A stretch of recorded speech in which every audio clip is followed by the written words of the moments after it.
Norway owns roughly 1.5% of every publicly listed company on Earth through a single state fund.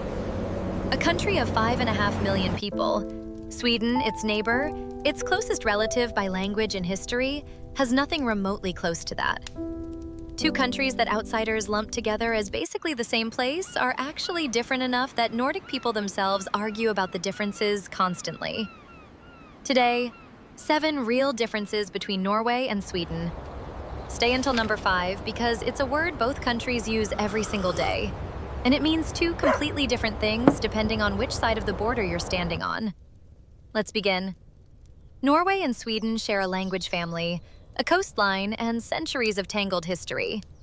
They do not share nearly as much else I as just most love how outsiders cozy assume. this place is. It's worth Me naming too. why It's this perfect particular for a rainy confusion day. is so persistent. We should definitely From make the this a regular outside, thing. especially from across an ocean, Nordic countries tend to blur into a single, soft focus category.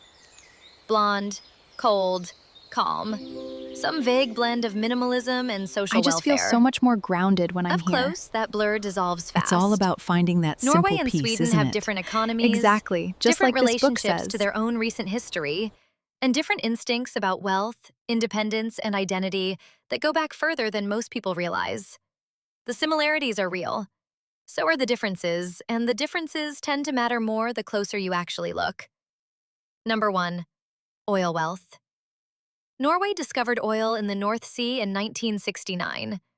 Rather than spending the windfall, the government created a sovereign wealth fund in 1990. That fund is now valued at somewhere around $2 trillion, the largest of its kind in the world. It holds stakes in roughly 7,000 companies globally. Every Norwegian citizen effectively owns something like $300,000 of it on paper. Sweden has no equivalent fund, no equivalent windfall. Its economy runs on a different engine entirely. Industrial manufacturing, technology, design exports, built the slow way rather than discovered underground. Number 2, alcohol. Both countries route alcohol sales through state monopolies. Vinmonopolet in Norway, Systembolaget in Sweden. Similar idea, different execution. Norway's prices and restrictions run noticeably tighter than Sweden's, and Norwegians crossing the border into Sweden for cheaper alcohol, or Danes crossing into Sweden for the same reason, is common enough to be a genuine, ongoing pattern rather than a rare exception. Number 3, the union. For centuries, Norway existed inside political unions with other countries. First Denmark for over 400 years, then Sweden starting in 1814. Norway didn't become fully independent until 1905, following a referendum that was, by most historical accounts, nearly unanimous. That's more recent than a lot of people assume. Norway spent the early 20th century still building basic national institutions, while countries like Sweden had already had them for generations. Number 4, skiing. Both countries take winter sports seriously. Norway takes it to another level entirely. There's a phrase in Norwegian, born with skis on your feet, and it's less a joke than a genuine description of how central cross-country skiing is to Norwegian childhood specifically, woven into school curriculums and family weekends in a way that even Sweden's own strong ski culture doesn't quite match. Now here's number 5, the one I promised. A word both countries use constantly, and it means two different things depending on the border. Number 5, the word rolig. In Norwegian and in Danish, rolig means calm, quiet, peaceful. A Norwegian describing a rolig evening means a quiet one. Nothing happening, nothing needed. In Swedish, rolig means fun, amusing, the exact opposite emotional register. Here's what's worth sitting with. This isn't a minor translation quirk. It's one of the most well-documented false friends between the two languages, and it causes real, ongoing confusion at the border.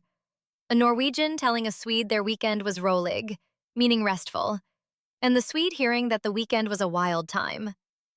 Linguists studying the Scandinavian language continuum point to rolig as the textbook example of exactly this trap. Two languages close enough to understand roughly 90% of each other, with just enough identical-looking words meaning completely different things to guarantee the occasional genuine misunderstanding. The history behind the drift is its own small story.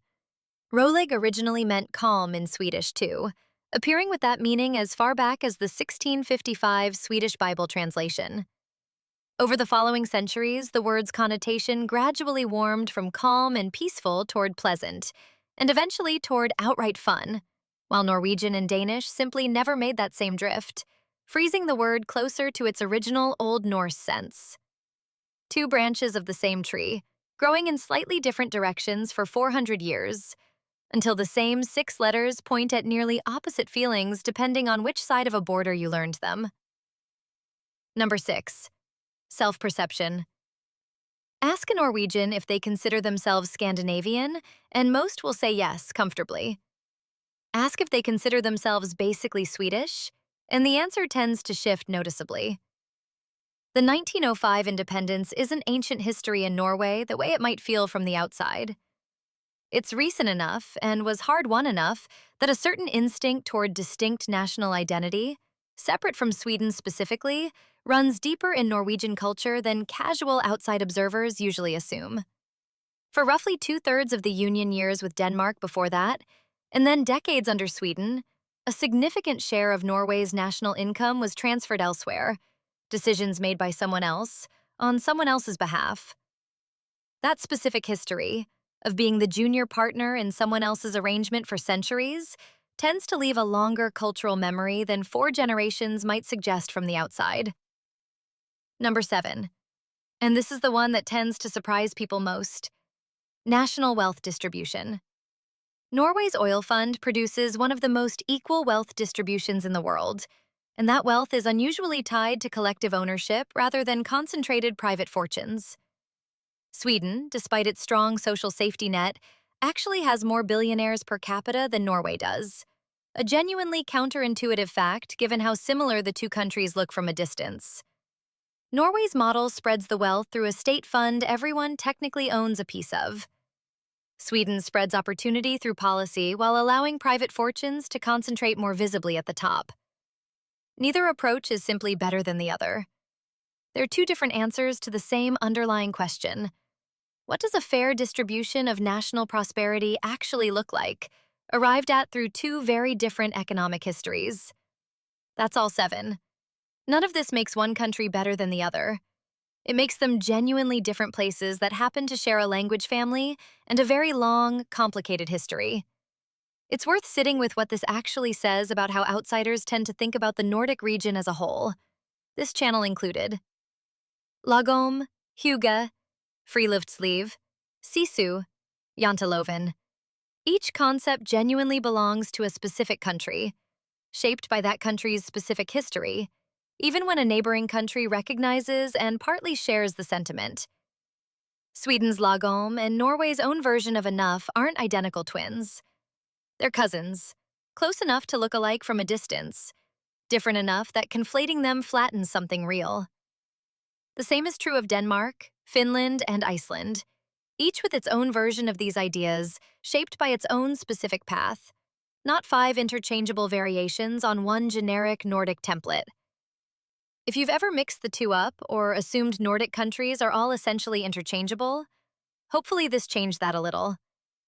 The next time someone says Scandinavian like it describes one single culture, you'll have at least 7 specific, real reasons to gently push back.